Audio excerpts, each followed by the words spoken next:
Hello, welcome back to the Conflict Skills Podcast. I'm your host, professional mediator Simon Goode. I set up this podcast to provide free resources and tools for dealing with conflict, so if that sounds like the kind of thing that's useful to you, please consider pressing subscribe. Well, it's actually my birthday today, the 1st of June, and I'm turning 45. And I often reflect what things have happened to me over the past couple of years on my birthday. It's sort of a time often for reminiscing and taking stock to some extent of progress that I might have made, or potentially realizing how little progress I might have made in other areas.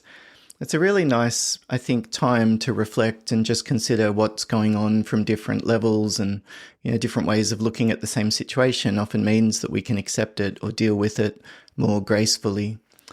And so when I'm doing this sort of self-reflection, obviously for myself, my area of expertise is conflict.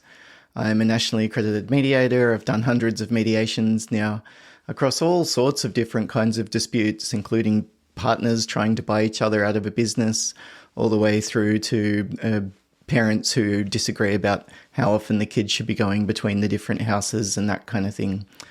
So it's the wide gamut of issues, and also the wide gamut of levels of emotional intensity that's involved there. Some of the time there might have been family violence situations or mental health issues or addictions or something else that might have been going on, and it's very difficult navigating some of those kind of disputes. I thought that maybe I would experience a little bit of relief when I went and started doing workplace mediations, but what I soon discovered was that there's just as much trauma in workplaces as there is outside of work. All of those same patterns of like power and defensiveness and positioning and all of those kind of things often mean that ultimately there's some adversarial element to workplace conflict. So it wasn't just very rational and logical like I was sort of hoping for, shifting from doing divorce and separation over to working with workplaces. But both of those different types of issues have taught me very different things about myself. I think about my own practice, my own approach to conflict, so to speak, as really being inherently connected to my own relationships. So often the lessons that I learn at work, they help me to communicate with my son differently, or not to bite back when my wife's trying to push my buttons about something that she's upset about. So I think about my ability to facilitate conflict, but really tied up in all of that is my ability to manage myself. So it's things like self-regulation, or managing my own thoughts and my mind, managing my emotions and those feelings that might come up for me, as well as different aspects of how that's connected to my habits, my lifestyle, and then even things like meditation and mindfulness and what I'm paying attention to. So I thought this could be helpful for other people to just maybe if I could share some of my thoughts about what stands out at me as far as some of the progress that I've made, and also talking about some of my goals or areas that I'm hoping to work on next. Now, one of the big lessons that I continue to learn as a professional mediator is the importance of listening. I think that I've just inherently begun to focus more and more on the actual process of listening, like those conversations that gradually expand and people do have a sense of being heard, of being, like seen, so to speak. I'm being noticed. I'm being acknowledged and validated. And so I often come into a dispute or a conflict thinking about what's the issue, what are the options that they should consider, what's the best plan, how can we manage all of this? So I'm, at least aspiring to be a little bit solution focused when I'm not getting sucked into the conflict myself. But I often find that the progress that we make as far as mediation goes are those moments when I'm really able to connect with somebody, to actually pay attention to the story that they're telling me about the way that they're experiencing things. And then it's like it softens up the ground or something for them then to consider other options. I'm sure that we could explain that in terms of the neurobiology of the different bits of the body, the brain that are active, etc. Or even just in terms of the conflict and the issue itself. It's like when somebody is properly listened to, it helps them to connect with the present moment, and they experience it kind of as it is, as opposed to this black and white broad brush picture that people often tell themselves. I don't know that thinking is as verbal as a lot of people consider it to be. And so a lot of the time our thoughts are mixed up with our feelings, our whims, our urges, our impressions. All of those things are very much a muddied swamp of different experiences. It's only been relatively recently, and really only in Western civilizations, that psychologists have pretended that they understood things like thoughts or feelings or the mind or consciousness. They really don't know the first thing about any of those different aspects. So for me, it's like there just seems to be something that's there in that listening process. It's like this human-to-human connection that we're able to make, and I continue to be a little bit surprised at the difference that that sometimes makes. Even for conflict which seemed really intractable and there seemed to be no hope initially. I've done quite a few mediations, and whoever referred it to me has said, basically, there's no hope for this one, just do your best. And then I write back to them and say, well, they've reached an agreement. And pretty frequently I get a few exclamation points coming back on the response, which is always lovely. So the importance of listening, and it's not so much for me about learning a particular kind of question or learning this approach or something. It's slowing down. It's responding to what they actually said, like a coherent kind of response. If they say that this other kid beat me in the running race today, I might say, did they? What happened? I'm sort of sharing in the emotion of it, and it's coherent with what they're experiencing, probably as they're retelling me, let alone in the event itself. And that coherent response, I think, it's very helpful for people as they try to organize their own thoughts and the experiences and make sense of them for themselves. The second aspect that really stands out to me as an area that I've developed is in my self-regulation. I'm not a very calm, composed kind of person by default. I'm easily frazzled, easily rattled. I jump from one thing to the other. I tend to rev myself up pretty frequently, like a few times a week. I'll be in a bit of a manic state of some level of distress, realizing that I forgot to send an attachment to an email or something like that, and panicking that I didn't confirm the mediation that's happening tomorrow or something. Like I get myself in a bit of a tizzy. In Australia, we would say you get your knickers in a knot, and I'm certainly somebody who could be accused of that a lot. So I've really had to pay particular attention to self-regulation, like what I can do when I start to rev up and I start to get worried, or it's a very similar set of steps that happens, a set of symptoms that I get when I'm angry, as well as a set of interventions that can be helpful, whether it's distress and worry or the anger side of things. Self-regulation for me has just meant that I'm better able to choose how to respond to a situation. Instead of a lot of the time in the past, I would get sucked in and reacting. I can remember a lot of my early management roles when I first got a promotion to move into leadership. I was clashing frequently with other managers or other sections of leadership in different parts of the organization. And that, to me, it felt quite distressing, to be honest. I would often get worked up, and then I would blurt something out in anger because I was frustrated at how stupid these people seemed to be or something. And then all of a sudden we would be in this negative pattern of interactions, and a lot of the time our communication would go down the gurgler.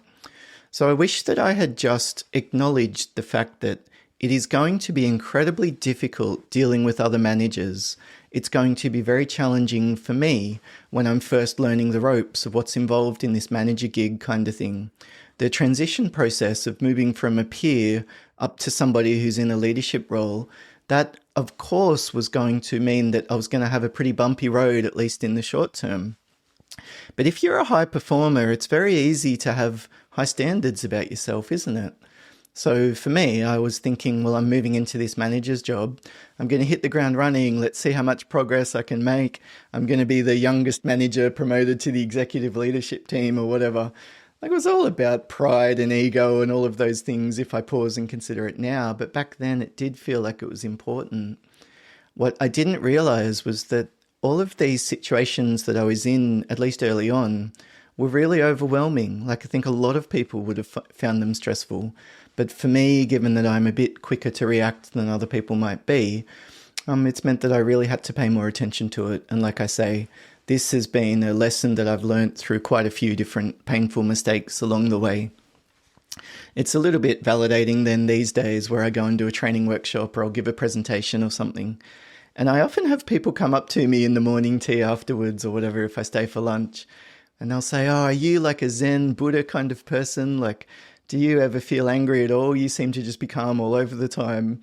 And I'm smiling away thinking, you should ask my wife and ask my son about that one. I don't know that they would necessarily describe me as calm all of the time. But it says to me that at least some of those different approaches that I take to self-regulation are beginning to pay off. Now, I've talked about self-care and self-regulation in that five-factor model of self a number of different times, so you can check out previous podcast episodes on self-regulation or self-control if that's something that you'd like to work on as well. The third aspect that I wanted to talk about in terms of progress that I've made is more related to how I think about conflict itself. Like, there are many different models and ways to understand conflict. Early on, I was really drawn to a model called motivational interviewing. And then I looked at different coaching models as a way of helping improve somebody's self-efficacy. Like, I was thinking, I'm a counselor, but I don't want to give the client the answer. I don't necessarily want to come in and be the rescuer, because of course what that means is that then we're in this pattern of victim rescuer, and I don't necessarily want there to be some dependency on me or that kind of thing. So I've always from the beginning thought in terms of clients about how can I help them help themselves, so to speak. So the motivational interviewing was an incredibly good way of thinking about ambivalence, why people become addicted to different behaviors, and how you can provide a helpful and therapeutic support without validating what they're doing and saying it's okay, but also not expecting immediate abstinence or something similar. The sector that I was working in back then was drug and alcohol programs, which is where I first encountered it. I actually think, though, people are often quite addicted to conflict in a very similar way that they're addicted to social media or some other kind of destructive behavior that they can't stop doing. So there's different ways of thinking about conflict, and different models have been helpful: the five-factor self, the 5 types of conflict, the GROW coaching model, etc. But as I pause and consider what have all of these frameworks got in common, it's almost like it helps us to zoom in or zoom out of the conflict. Like, if I want to understand what's happening in my hand, I can just stand back and look at it, and I can describe some skin or a freckle or a knuckle or some hair or something. Or I could get out a microscope and look, and I would be describing something completely different if we zoomed into the cellular level, for example. And then I suppose that we could zoom into the atoms within that, and then there would be the electrons and protons sort of orbiting, so to speak. And then there's all of this space in between them. It's incredibly hard to get your head around, isn't it, as a poor human with our limited capacity to understand and make sense of all of these different elements. But it's all my hand. So discovering something like a microscope means that we can understand the hand and the cells and the biology in a much higher level of detail. And I think that some of these different frameworks, when applied to conflict, they almost become a technology that helps us to assess and maybe take stock of what's going on, maybe interpret the context and become more aware of different factors that are contributing, even becoming aware internally about the multiple complicated ways that events affect us, and this reciprocal relationship with our perception and our thoughts and our feelings. And around we go. We're not objectively seeing some kind of data in the outside world. We're kind of coming up with a bit of a projection in our head. Our brain creates a hallucination of what reality is effectively. So there's no black and white. There's no facts at the end of the day. As soon as you begin to look into human perception, you realize that it's all this very complicated process of figuring out patterns. And so when we think about something like relationships and conflict, when we apply these different models, like the 5 types of conflict, what I think it helps us to do is to zoom in a little bit. So instead of just conflict being this blanket thing that's bad, all of a sudden we have this tool that helps us to consider the different drivers that might be present. It's not like a microscope. We're not drilling down to the atoms, drilling down to the cells, but it's true in a very similar kind of way. There is this relationship, this cause and effect of what I'm doing and how the other person interprets my behavior. What's that old saying? If you always do what you've always done, then you're always going to get what you've already got. And so for me, when I begin to think about the same situation but in a different kind of way, it's almost like calibrating my perspective to some extent. And then that often opens up new options that I hadn't considered and eventually, hopefully, leads to a plan or the beginning of one. So zooming in and out, I think out is the other aspect of that zooming that can be helpful there too. Like I can zoom in and look at Myers-Briggs personality type indicator or conflict modes or something similar. Or I can zoom out and think more broadly about the patterns that are going on within the organization, or not just this argument that I just had with this person, but how does this sort of fit within the broader history that we have together? A lot of the time when we zoom out from the conflict, it means also that we're not as captured, we're not as swept up in the emotions and all of that sense of urgency in the short term. The fourth big learning to me, and I've sort of referred to it a little bit already when I was talking about listening, but more specifically, I've become increasingly aware of the effect of language. The language that we use when we're speaking to somebody, and that, I suppose, includes the verbal and the non-verbal cues that we're sending, our speed, our pauses, our volume, our tone of voice, etc. too. Like, obviously, they're important, but the actual words that we say can make a dramatic difference. I often, I discuss with mediators sometimes, is there a right way to say something? And I know a lot of people have a knee-jerk reaction to that, and they say, oh, it's not about the right and wrong way. We don't want people to ever worry that they're doing the wrong thing. Okay, fair enough. Like, I'm not saying it's the wrong thing. Obviously, we're not marking a test or something. But is there a right way to communicate? Is there a right way to say something? I'm increasingly beginning to think that there is. And I don't mean that there's specific words that are right, but I mean there's something about when we've paused and we've calmed ourselves down and we're composed that means that we can show up and be our best self. And then in terms of our intentions, when my intention is actually caring about the other person, like if there's an issue that I'm having an argument with my wife about or something, like, I don't know, it might be a small thing that we've had a number of different arguments about in the past.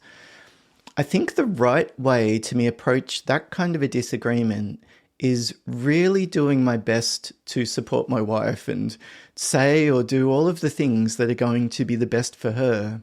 When I'm thinking about myself, worried about some sense of unfairness, or maybe not wanting to tolerate the discomfort from doing the thing that I want to do, like I have a chip on my shoulder, and so even then if I agree or I say the right thing, it's almost like it's not properly aligned with my intentions.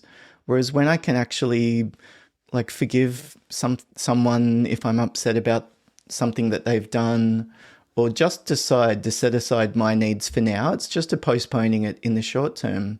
It often means that I can better focus on what's going on for them, their interests and their needs, etc. And then ironically, I often get a much better response from that kind of approach. I think because my wife experiences me of genuinely showing up and saying, hey, this seems like a bit of a problem. Would you be prepared to talk it through? Like, I'm not coming at it with you're right, I'm right and you're wrong. I'm going to convince you. It's like we have this mutual situation that we found ourselves in. We've got this relationship between us and we have a mutual responsibility to look after it, I suppose. So let's think about what nurturing that would look like. So I've begun to think more about there actually being a right way to say something, but it's more about this alignment with what you might call the heart and the head, with your intentions as well as your plan or how you actually plan to express the thing that you want to talk about. But that importance of language, even slightly rephrasing the language for someone, it might mean that they're able to agree to a proposal that's made in a mediation. It's one of the things actually that we learn early on as mediators. You can't ask people, are you happy with that? Are you happy to agree to that?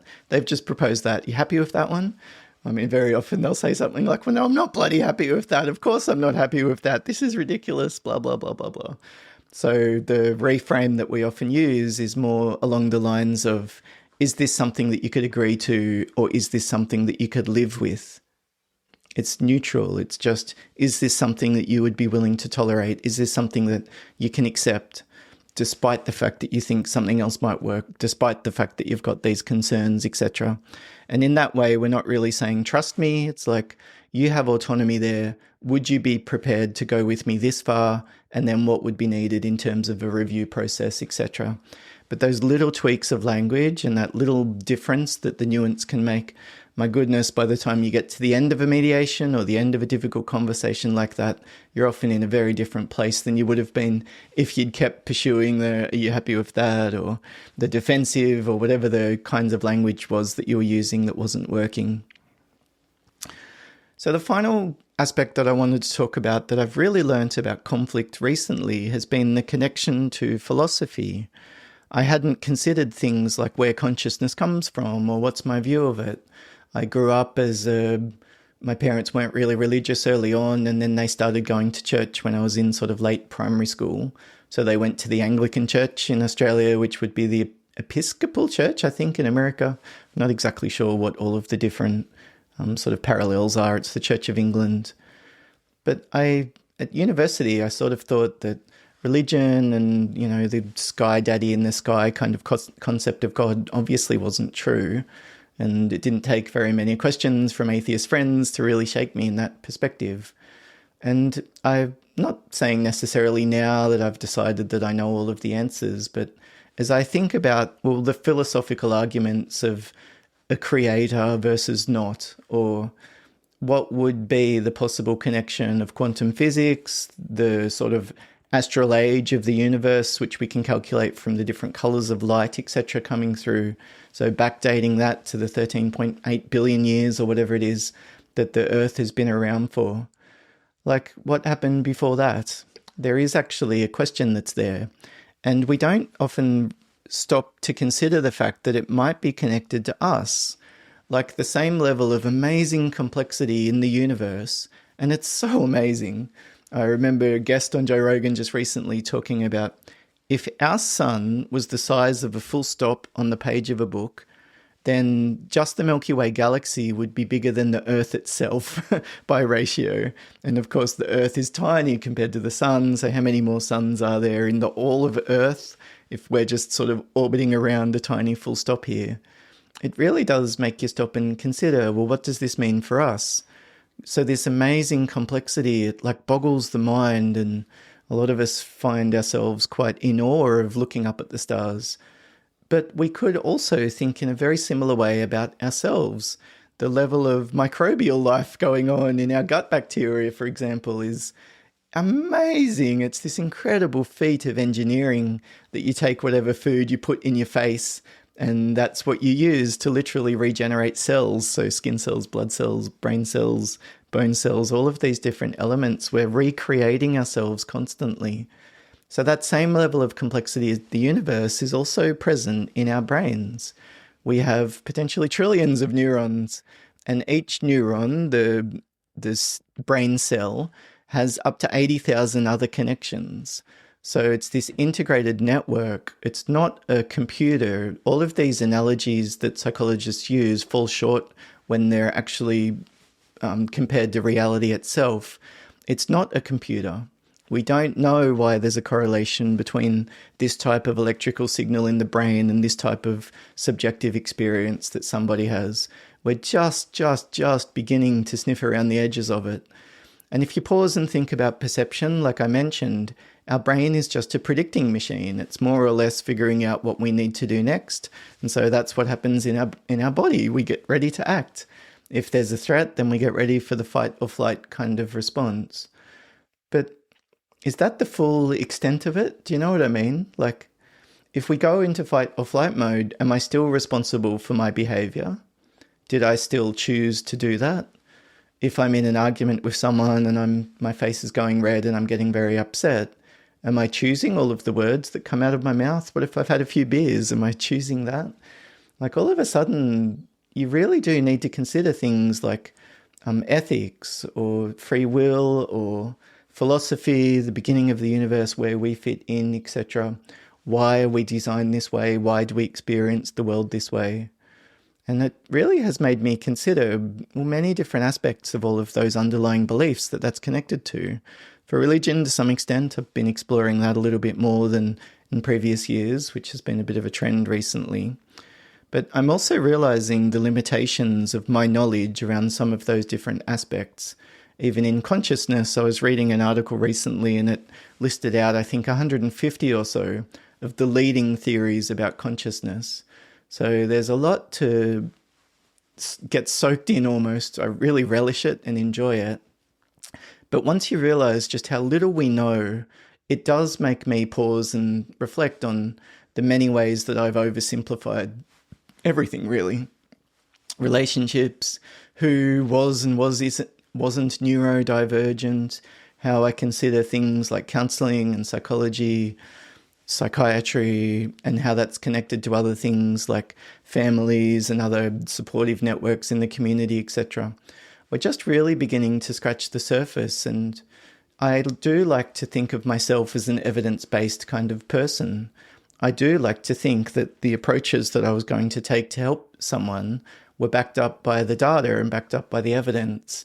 And so my hope over the next few years is that counsellors and psychologists would begin to take this topic a bit more seriously, to stop pretending that they know so much about the brain and how it makes us do the things that we do. So what does that mean then? That there's a brain like this little man sitting inside your head that's controlling you, like with a remote control? We don't know the first thing about a lot of those different mechanisms, let alone why that is the way that it is. So for me, it's had a little bit of a humbling effect. I've stopped, I think, speaking from a position of being an expert and more like a curious person, talking about what I'm wondering about and what I've been thinking about. And I've noticed that that tends to be often quite helpful for other people who are the reflective, considerate kind of people themselves, and a lot of the time in a very similar journey through philosophy and history and science and all of the different related areas. But what do you think? How has your conflict journey been over the past few years? Have you had particularly challenging experiences? What are the lessons that you've learned? And how do all of those different experiences that you've been through affect how you show up to conflict these days? I'd love to hear from you if you'd be willing to make a comment down below. You can shoot me an email if you've got feedback. It's podcast@simongoode.com. If you've got an idea for a future episode of the podcast, feedback, a thought for yourself around what has helped for you to develop in your conflict skills, I'd love to hear from you. If it's been helpful, I'd very much appreciate if you would be willing to consider leaving a positive review.